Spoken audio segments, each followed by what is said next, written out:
नमस्कार प्रशिक्षुओं, आप सभी का बहुत बहुत स्वागत है आपके अपने करंट हेवन के यूट्यूब चैनल पर। जैसा कि आपको पता है कि हमारे शिक्षा मंत्री जी द्वारा जो विधानसभा में बयान दिया गया, जिस प्रकार से उन्होंने प्रपोजल को पढ़ा कि भाई भर्ती, अगर बहुत सारे हमारे मंत्रीगण थे जिन्होंने उससे प्रस्ताव भी रखा कि भर्ती क्यों नहीं आ रही है, अगर नहीं आ रही है तो इसका कारण बताइए, और आएगी तो कब तक आ जाएगी। आप यह भी नहीं बता रहे हैं कि भर्ती नहीं आएगी, और यह भी बोलने की साहस नहीं कर रहे हैं कि भर्ती कब तक आएगी। समझ रहे ना? अगर नहीं आ रही है तो बता दीजिए नहीं आएगी, क्योंकि भर्ती अगर नहीं कराना है भाई बताइए। और दूसरी तरफ जो आप संख्या कम कर रहे हैं पदों की, इसका वजह बताइए हमें। ये सारी बातें जब उनसे पूछा गया, अब इसके लिए हमने एक वीडियो भी रिकॉर्ड किया हुआ है विधानसभा का, वो हम अपलोड करेंगे कल तक या फिर आज रात तक अपलोड हो जाएगा आपका, आप देख सकते हैं उसको। ठीक है, अभी बहुत सारे बच्चे देख भी चुके होंगे कहीं ना कहीं।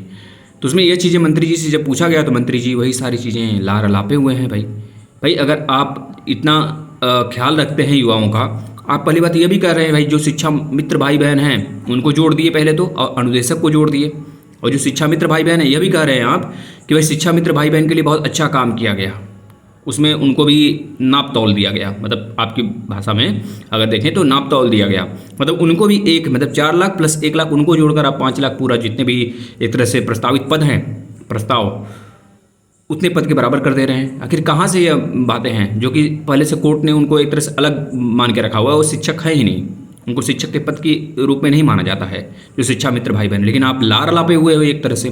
भर्ती न देने का कारण है, वजह है आपका, और डायरेक्ट ये भी नहीं बता रहे हैं कि भाई भर्ती आएगी कि नहीं आएगी, क्योंकि नहीं आने का तो आप बात कर ही नहीं रहे हैं, और आएगा कब इसका भी प्रस्ताव मतलब आपके दिमाग में कुछ नहीं चल रहा है। बस आप वही, अगर ज़्यादातर अगर कोई पूछ लिया तो बता रहे भाई 1,60,000 65,000 हमने भर्ती करवा दिया है, पद रिक्त ही नहीं है। और ऊपर से आप जो है कि संख्या पदों को कम करते जा रहे हैं, और बता रहे हैं कि हमारे जो है कि भाई जो एडमिशन हो रहे हैं भरपूर रूप से हो रहे हैं। वो बात तो दूसरी बात है, जो हमारे भाई लोग जो कमेंट किए हुए हैं, सही कमेंट किए हुए हैं कि भाई हाँ, अगर हमारे सामने चेहरा है प्रधानमंत्री जी का जो इस समय है माननीय श्री मोदी जी, तो उनके सिवा कोई और चेहरा नहीं है। ये तो सही बात है, विकल्प कुछ नहीं है। लेकिन अगर एक तरह से हम देखें पॉजिटिव इसमें, हाँ मैं ये भी मानता हूँ कि भाई आपके पास केवल एक ही चीज़ नहीं है। हम आपको, आपके सरकार को केवल एक ही पहलू पे नहीं तौल सकते कि आप शिक्षा जगत में अच्छा काम नहीं कर रहे हो। बहुत सारे पहलू भी हैं। अगर हमें रोजगार मिल जाए और हमारी स्वतंत्रताएँ बहुत सारी छीन ली जाएँ, जो दुर्व्यवहार हो रहे थे नागरिकों के साथ, तो भी सही नहीं है। वह चीज़ें भी हमें साथ लेके चलना चाहिए। हम शिक्षक हैं, ये चीज़ें सोच सकते हैं, समझ सकते हैं। लेकिन अगर अपने नागरिक में, अपने नागरिकों को देखा जाए, भाई इनके पास रोजगार नहीं है और आप DLED BEd करा क्यों रहे हो फिर, अगर ये बातें हैं तो। मतलब कि हमें, मतलब इनको एक तरह से बच्चों के प्रति कुछ भी मतलब कि सहानुभूति है ही नहीं। सहानुभूति की बात छोड़िए, ये DLED BEd मतलब कि एक तरह से जैसे लग रहा है धंधा खोल के रखे हुए हैं प्राइवेट, जैसे एक तरह से व्यापार कोई है, कुछ भर्ती आए चाहे न आए। इनका का नाम साफ साफ है कि भाई हमारे DLED युवाओं के लिए कोई मतलब अभी तक कोई कुछ सोचा ही नहीं गया है। अगर आप सुनेंगे साधारण वे में, मतलब शांति दिमाग से अगर उनके पूरे भाषण को सुनेंगे तो उसमें पता चल जाएगा कि भाई कुछ सोचा ही नहीं गया है। भाई फिर क्यों सोच लेते हो कि नेक्स्ट बैच हम स्टार्ट करेंगे। इस बार इफेक्ट पड़ा है, उनको दिखा है इफेक्ट इस चीज़ का। लेकिन जो DLED कर रहे हैं बच्चे, हम तो यही कहेंगे DLED करना बंद कर दो, है ना।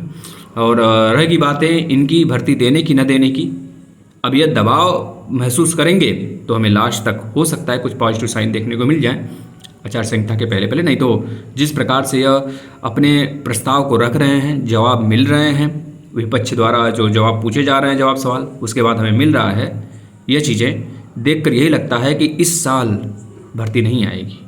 जो चीज़ें यह देखने को हमें मिल रहा है भाई, ये चीज़ें साफ साफ हैं। और आगे बात, हमारे शिक्षा मंत्री जी स्वतंत्र ना थे और ना रहेंगे आगे, क्योंकि भले ही मंत्री का पद स्वतंत्र होता है अगर देखा जाए, लेकिन यह किसी न किसी रूप में अगर देखें तो दबाव ही है किसी एक व्यक्ति का। समझ रहे हैं ना, हमारे माननीय चीफ मिनिस्टर जी का ये दबाव ही तो है ना। उनका कहना यह भी है जितने भी सर्विसेज हैं उसमें कार्यक्रम मतलब चल रहे हैं, जितने भी भर्तियाँ नहीं। भाई कौन कौन से भर्ती आप निकाल रहे हो तो बता दो भी तो। पेट करा रहे हो, टेट करा रहे हो, पेट करा रहे हो तो उसमें भर्ती मतलब बच्चों को चयन थोड़े दे रहे हो उसमें कुछ। पेट तो आप अपने मन से कराते हो ना, मतलब आपका ही आमदनी बढ़ता है भाई, उसमें धनकोष आपका ही बढ़ता है। उसमें पेड कराने का कोई मतलब नहीं। पिछला वाला पेड कराए उसका क्या मतलब निकला? कुछ मतलब नहीं निकला मेरे भाई। बस ये चीज़ें रही। अगर आप लोग जागरूक हैं तो बार बार आवाज़ उठाया जाए, हर माध्यम से हमें यह चीज़ें देखने को मिलना चाहिए और हमें सही डायरेक्शन में, क्योंकि आज के युवा हैं हम और हमें शिक्षा जगत में जब हम उस लायक हैं, उस लेवल पे आ चुके हैं, आपने एजुकेशन दिया है, वहाँ तक पहुँचाया हमें, तो रोज़गार देने का भी श्रेय आपको ही जाता है। अगर आप रोज़गार नहीं देते हैं तो यह डिग्रियाँ बंद हो जानी चाहिए, किसी भी सूरत में बंद किया जाना चाहिए। अगर आप लोग का क्या इसमें राय है ज़रूर आप लोग बताएंगे। और प्लीज़ आप सभी से महोदय रिक्वेस्ट है कि अपने उस स्वभाव को न प्रकट करने दें, क्योंकि आप शिक्षक होने वाले हैं, तो उस स्वभाव, उस लैंग्वेज को अपने थोड़ा सा शिक्षक के रवैये से बोले। हाँ, चीज़ें आप जो बोलते हैं सही बोलते हैं, लेकिन उस चीज़ को डायरेक्ट न कह के इनडायरेक्टली आप बोल सकते हैं कमेंट बॉक्स में। जैसे किसी घर की बहन हैं, भाई हैं, मतलब कि हमारे ही परिवार में कोई अगर देखेगा उस कमेंट को तो उसे अच्छा लगना चाहिए। हाँ भाई, किसी एक अच्छे पर्सन द्वारा यह एक तरह से जवाब कमेंट किया गया है ना। तो प्लीज़ आप सभी से रिक्वेस्ट है, अपने वाणी को थोड़ा सा संयम बनाएं और संयमित स्वभाव रखें। नमस्कार। अगर कोई दुविधा हुआ हो, हमारे लैंग्वेज में कोई ऐसी बात हमने बोल दिया हो गलती से, तो माफ़ी दीजिएगा। खैर, जो भी चीज़ें आपके सामने थी वो हमने प्रकट किया। धन्यवाद। और किस बात को लेके वीडियो बनाने हैं आप ज़रूर से ज़रूर कमेंट करिएगा। शेयर सब्सक्राइब करना आपका काम है। नमस्कार।